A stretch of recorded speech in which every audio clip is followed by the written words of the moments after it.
Hello government officers, நம்ம இந்த வீடியோவில் நேற்று பார்த்துருந்தோம் இல்லையா, அரசியலமைப்பு சட்டத்தில் என்னென்ன வழக்குகள் உச்சநீதிமன்ற வழக்குகள் போடப்பட்டது அப்படின்னு பார்ட் 1ல் பார்த்துருந்தோம். அதை தொடர்ந்து பார்ட் 2ல் தான் இந்த வீடியோ நம்ம பார்க்க போகிறோம்.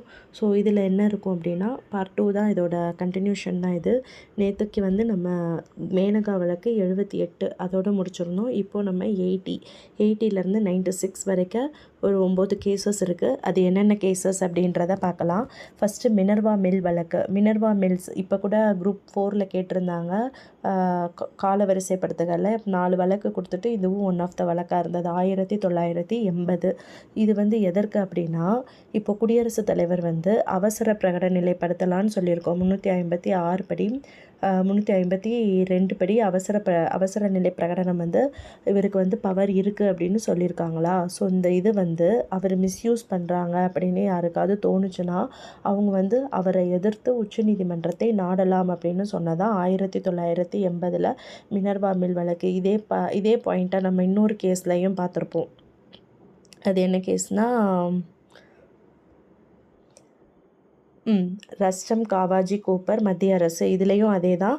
அவசர சட்டம் வந்து வஞ்சகமான எண்ணத்துடன் போட்டாங்க அப்படின்னா ரஸ்டம் காவாஜி கூப்பர். இதுவும் 1970லேயும் இதே கேஸ். இது ரஸ்டம் காவாஜி கூப்பர் அப்படின்ற கேஸு. அதே மாதிரி 98ல் மினர்வா மில்ஸ்க்கும் இதே கேஸு தான். ஆனால் இங்கே வந்து ஒரு சின்ன சேஞ்ச் நடந்திருக்கு. என்னென்னா, இதோட அமெண்ட்மெண்ட் இருக்கும் இல்லையா, 368 கீழே வந்து 20வது அட்டவணைப்படி அமெண்ட்மெண்ட் பண்ணலாம் அப்படின்னு சொல்லியிருக்காங்க. ஸோ இப்படி கொடுத்ததுக்கப்புறம் யாராச்சும் ஒருத்தவங்க வந்து திருத்தம் பண்ணணும் அல்லது திரும்ப உரிமை வாங்கணும், அரசியலமைப்பில் வந்து இந்த மாதிரி பிரகடனத்தை வந்து விலக்கணும், அடிப்படை கட்டமைப்பையே அழிக்கணும், இந்த மாதிரி ஏதாவது முயற்சி செஞ்சாங்கன்னா அது வந்து செய்ய முடியாது அப்படின்னு சொல்லியிருக்காங்க. எக்ஸ்ட்ரா வந்து இந்த மாதிரி எதுலேயுமே நீங்கள் அடிப்படை உரிமைகள் அடிப்படை கட்டமைப்பு சம்மந்தமாக வந்து அரசியலமைப்பில் கை வைக்கவே கூடாது அப்படின்றத 368 நீங்கள் யூஸ் பண்ணி திருத்தம் பண்ணக்கூடாது அப்படின்னு இன்னொரு ஸ்ட்ராங்காக சொன்ன கேஸ் தான் வந்து மினர்வா மில் வழக்கு. நெக்ஸ்ட்டு வந்து வாமன் ராவ் வழக்கு 1981. இவங்க என்ன சொல்லியிருப்பாங்க அப்படின்னா 73, அதாவது வாமன் ராவ் வழக்கு. இது வந்து கேசவானந்தா பாரதி கேஸ். 1973 ஏப்ரல் 24 தான் புகழ்பெற்ற கேசவானந்த பாரதி கேஸ். அதில் என்ன சொல்லியிருப்பாங்கன்னா, அரசியல் கட்டமைப்பை மாற்றாமல் நீங்கள் வந்து திருத்தம் பண்ணலாம் அப்படின்னு பிரியாம்பிளில் வந்து சொல்லியிருப்பாங்க இல்லையா. ஸோ அந்த கட்டமைப்பு அப்படின்றது வந்து எப்படி இருக்குன்னா, அந்த கட்டமைப்புக்குன்னு ஏதாவது ஒரு ஸ்ட்ரக்சர் இருக்கா, நீங்கள் கட்டமைப்பை மாற்றாமல் திருத்தம் பண்ணுங்கன்னு சொல்கிறீங்க, அது என்ன கட்டமைப்புன்னு சொல்லவே இல்லையே அப்படின்னு யாரும் கேட்கக்கூடாதுன்னு அடிப்படை தத்துவத்திற்கு வந்து அது உட்படுத்தப்படணும், பேசிக்காக ஒரு ஃபிலாசபிக்குள்ளக்க அது வரணும் அப்படின்னு உச்சநீதிமன்றம் அப்பையும் டீட்டெயில்டாக சொல்லாமல் அடிப்படை தத்துவத்துக்குள்ளக்க உட்படுத்தப்படணும்னு இன்னொரு ஒரு எக்ஸ்ட்ரா பாயிண்ட். இதுதான் வந்து வாமன் ராவ் வழக்கு. ஸோ நான் புகழ்பெற்ற அந்த கேசவானந்த பாரதி கேஸு 1973 ஏப்ரல் 24 தெரியும். அதோட ஒரு சின்ன அமெண்ட்மெண்ட் மாதிரி ஞாபகம் வச்சுக்கோங்க. வாமன் ராவ் வழக்கு தான் 1981. ஸோ கட்டமைப்பை நீங்கள் மாற்றாமல் பண்ணணும்னு சொன்ன அந்த கட்டமைப்பு அரசியல் தத்துவத்துக்குள்ளக்க இருக்கணும் அப்படின்னு ஸ்ட்ராங்காக உச்சநீதிமன்றம் வந்து சொல்லியிருக்காங்க. இவ்வளோதான். நெக்ஸ்ட்டு இந்திய அரசுக்கு எதிரான சூர்யா நரேன் வழக்கு. சூர்யா நரேன் கேஸ் வந்து என்ன அப்படின்னா, ஆளுநர் இருக்காங்க இல்லையா, கவர்னரை வந்து குடியரசுத் தலைவர் வந்து அவரோட விருப்பத்தை எதிர்த்து அதாவது ஆளுநரை வந்து இம்ப்ரீச்மெண்ட் பண்ணுறதுன்னு ஞாபகம் வச்சுக்கோங்க. சூர்யா நரேன் அப்படின்னாலே ஆளுநரை இம்ப்ரீச்மெண்ட்டு யார் பண்ணுறான்னா குடியரசுத் தலைவர். அப்படி அவர் பண்ணலான்ற ஒரு முடிவு வந்து எடுக்கலாம் அப்படின்னு உச்சநீதிமன்றம் வந்து பெர்மிஷன் கொடுத்துருக்காங்க ஸ்ட்ராங்காக. எந்த கேஸ்னால் சூர்யா நரேன் கேஸு 82. ஆளுநரை வந்து யாருமே கை வைக்க முடியாது, பதவியிலிருந்து தூக்க முடியாது அப்படின்னு சொல்லி நம்ம படிச்சிருப்போம். ஆனால் இங்கே என்ன சொல்லியிருக்காங்கன்னா, அவங்க காலம் முடிகிறதுக்கு முன்னாடியே பிரசிடெண்ட் அவரை வந்து வெளியேற்றணும்னு நினச்சா நிறைவேற்றலாம் அப்படின்னு உச்சநீதிமன்றம் வந்து ஸ்ட்ராங்காக ஒரு கேஸ் கொடுத்துருக்காங்க. இது எல்லாமே பாருங்களேன், ஆல்ரெடி கொடுத்த ஒரு தீர்ப்பு, அந்த தீர்ப்போடைய அமெண்ட்மெண்ட் மாதிரியே வருது. ஸோ அந்த மாதிரி தான் ரிலேட் பண்ணி கொஞ்சம் ஞாபகம் வச்சு படிங்க. அதுதான் சூர்யா நரேன் கேஸு. நெக்ஸ்ட்டு வந்து கிஹோடா ஷோலோகன் எதிராக ஷக்கிலு அப்படின்ற கேஸ் வந்து என்ன அப்படின்னா, கட்சி தாவல். ஒன்றுமே புரியலை. ஸோ எப்படி இப்போ ஞாபகம் வச்சுக்கலாம்னா, கட்சி தாவல் காக்கா, இது கீ, ஓகேவா, கீ ஹோ ஷோ இந்த மாதிரி எல்லாம் வந்துச்சு அப்படின்னா கட்சி தாவல் தடை சட்டம்.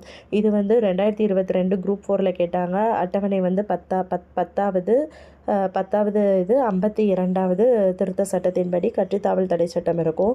ஸோ அப்படி யாராவது ஒருத்தவங்க கட்சி தாவல் பண்ணுறாங்க அப்படின்னா மக்களவை உறுப்பினரை வந்து யார் பதவி நீக்கம் இம்பீச்மெண்ட் மெத்தட் தான் இதுவும் சபாநாயகர் வந்து பதவி நீக்கம் செய்ய முடிவு எடுக்கலாம் அப்படின்னு நீதிமன்றத்துக்கு உச்சநீதிமன்றமே வந்து ஒரு சொல்லியிருக்காங்க. அதுதான் வந்து கிகோடா ஷோலே ரோகன் எதிராக ஷகிலு கேஸ். ஓகேங்களா.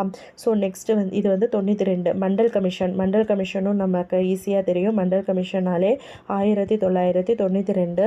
இது வந்து என்ன சொல்லியிருப்பாங்கன்னா, அதாவது மண்டல் கமிஷன் வந்து 2ஆம் பிற்படுத்தப்பட்ட வகுப்பினருக்கான கேஸ் தான் வந்து மண்டல் கமிஷன். அப்போ ஃபஸ்ட்டு கேஸ் என்னன்னு பார்த்தீங்கன்னா 1953 போடப்பட்ட காகா கலோல்கர் கேஸ் அப்படின்னு ஒன்று இருக்கும். அது வந்து பிற்படுத்தப்பட்டவங்களுக்காக போடப்பட்ட ஃபஸ்ட்டு கேஸ் வந்து காகா கலோல்கர். செகண்ட் கேஸ் தான் வந்து மண்டல் கமிஷனு. ஸோ இங்கே வந்து 92 ஞாபகம் வச்சுக்கோங்க.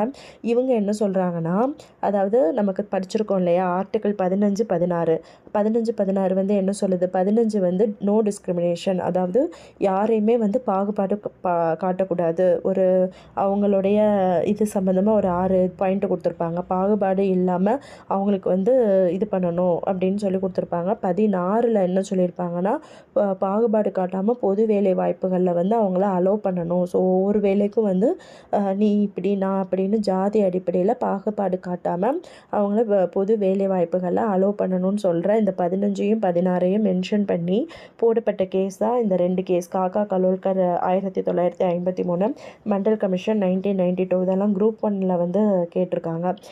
எப்படின்னா 10% ஆல்ரெடி வந்து ஒதுக்கீடை வந்து தள்ளுபடி செஞ்சு சில நிபந்தனைகளுடன் ஃபஸ்ட்டு வந்து ஒரு இது கொடுத்துருப்பாங்க, ரிசர்வேஷன் வந்து கொடுத்துருப்பாங்க.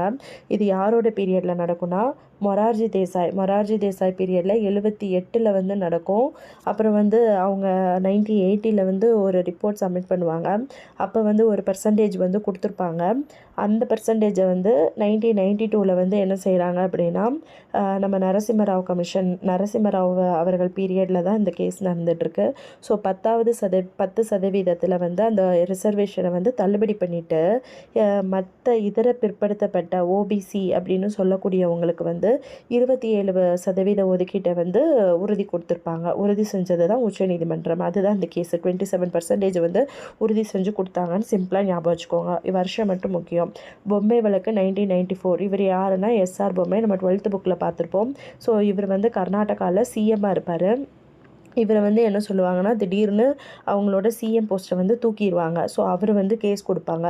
கேஸ் கொடுத்ததா என்ன சொல்லுவாங்கன்னா, ஸோ குடியரசுத் தலைவர் வந்து ஸோ இதெல்லாம் போட்டு நீங்கள் ரொம்ப குழப்பிக்க வேண்டாம். இங்கே வந்து சிம்பிளாக என்னென்னா, முதலமைச்சரை வந்து இங்கே ஆளுநரை வந்து இம்ப்ரீச்மெண்ட் பண்ணுறதுக்கு நம்ம சிஎம் பிரசிடெண்ட்டுக்கு அதிகாரம் இருக்குது அப்படின்னு பார்த்தது தான் அந்த சூர்யா நரேன் கேஸு. ஸோ இங்கே வந்து என்னென்னா சிஎம்மை வந்து ஆளுநர் வந்து பதவி நீக்கமே பண்ண முடியாது. அரசியலமைப்பு கூட்டாட்சி முறை சார்ந்து, அதாவது அந்த கூட்டாட்சி பண்பு அடிப்படை கூறாகும். என்ன சொல்கிறாங்கன்னா, முதலமைச்சர் சிஎம்மை வந்து இப்படி போஸ்ட்லேருந்து தூக்குனனால அவர் கேஸ் கொடுத்துருப்பாரு. ஸோ ஆளுநர் வந்து இந்த மாதிரியெல்லாம் பதவி நீக்கம் பண்ண முடியாது. ஸோ கூட்டாட்சினா என்ன, சென்ட்ரல் அண்ட் ஸ்டேட் 2 இதையும் சார்ந்தது தானே. அப்போ வந்து அந்த கட்டமைப்பில் வந்து இருக்கணும் அப்படின்னு சொல்லி கொடுத்த கேசஸ் தான் வந்து பொம்மை வழக்கு. அப்புறம் வந்து ஆயுள் காப்பீட்டு கழக வழக்குனாலும் ஒன்று தான், எல்ஐசி கேஸ்னாலும் ஒன்று தான். எல்ஐசி கேஸில் தான் என்ன சொல்லியிருப்பாங்கன்னா, ஒருங்கிணைக்கப்பட்ட பகுதி அப்படின்னு சொல்லியிருப்பாங்க 1995ல். முகப்புரை பிரியாம்பிள் வந்து அரசியலமைப்பில் ஒருங்கிணைக்கப்பட்ட பகுதி அப்படின்னு சொல்லியிருப்பாங்க. நெக்ஸ்ட்டு பாலாஜி ராகவன் இந்திய அரசுக்கு எதிரான வழக்கு. இது வந்து என்னென்னா ஆர்டிக்கிள் 18 வந்து என்ன பார்த்துருப்போம், இராணுவசார் பட்டங்களை எல்லாத்தையுமே வந்து துறக்கணும் அப்படின்னு சொல்லி போட்டிருப்பாங்க இல்லையா. ஸோ அப்போ வந்து அரசியலமைப்பில் வந்து பார்த்திங்கன்னா 1954 வந்து 1954 பார்த்திங்கன்னா இந்த மாதிரி பட்டங்கள் வந்து கொடுத்துருப்பாங்க. பாரத ரத்னா, பத்மபூஷன், அப்புறம் வந்து பத்மபூஷன், பத்மஸ்ரீ இந்த மாதிரி எல்லாம் வந்து கொடுத்துருப்பாங்க. அதை வந்து 1982 வந்து நம்ம இந்திரா காந்தி அம்மையார் வந்து என்ன செஞ்சுருப்பாங்கன்னா, அந்த மாதிரி பட்டங்கள்லாம் கொடுக்கக்கூடாது அப்படின்னு சொல்லி அதை வந்து நிறுத்தியிருப்பாங்க. ஓகேங்களா, தடை செஞ்சுருப்பாங்க. அதுக்கப்புறமா மறுபடி வந்து அடுத்த அந்த பிரசிடெண்ட் வந்து கொடுத்துருப்பாரு. கொடுத்துட்டு இதை தான் வந்து என்ன சொல்கிறாங்கன்னா, பாலாஜி ராகவன் இந்திய அரசுக்கு எதிரான வழக்கு அப்படின்னு சொல்லி இந்த மாதிரி விருதுகள்லாம் நீங்கள் கொடுக்குறீங்க அப்படின்னு, இது ஆர்டிகிள் 18 அப்படின்ற அர்த்தத்தில் வந்து இருக்குது அப்படின்னு சொல்லி மொத்தமாக தடை செஞ்சுருப்பாங்க. பிரபுக்களுக்கான பரம்பரையினை மட்டும்தான் தடை செஞ்சுருக்கு அப்படின்னு சொல்லியிருப்பாங்க. இப்படி தடை பண்ணிவிட்டு மறுபடியும் அலோவ் பண்ணினது தான் வந்து 1996. அதாவது பிரபுக்களுக்கு அப்படின்னு பார்த்தீங்கன்னா, இந்த இப்போ சர்பட்டம் அந்த மாதிரியெல்லாம் முன்னாடி சரி ஹிந்த் அந்த மாதிரியெல்லாம் பட்டங்கள் கொடுத்துருப்பாங்க இல்லையா, அது வந்து இப்போ அவங்க அப்பாவுக்கு அந்த பட்டம்னா அவங்க பையனுக்கும் அடுத்து அந்த பட்டம் வரும். ஸோ அதை தான் வந்து பரம்பரையாக வர்றதை தான் வந்து ரிமூவ் பண்ணியிருக்கோம் அப்படின்ற ஒரு கிளாரிஃபிகேஷன் கொடுத்ததான் பாலாஜி ராகவன் இந்திய அரசுக்கு எதிரான வழக்கு. ஸோ இவ்வளோ தான் ஃப்ரெண்ட்ஸ். ஸோ முக்கியமான கேசஸ் எல்லாமே நம்ம பார்த்தாச்சு. வீடியோ பிடிச்சிருந்தா ஃபாலோ பண்ணுங்கள், சப்ஸ்கிரைப் பண்ணுங்கள். ஸோ எல்லோரும் பிடிஎஃப் கேட்டிருந்தீங்க. இதை ஒரு ஸ்க்ரீன்ஷாட் எடுத்து வச்சுட்டு நீங்கள் டெய்லி ரீகால் பண்ணுங்கள், உங்களுக்கு ஈஸியாக இருக்கும். ஸோ டைம் வேஸ்ட் பண்ணாமல் படிங்க. தேங்க்யூ.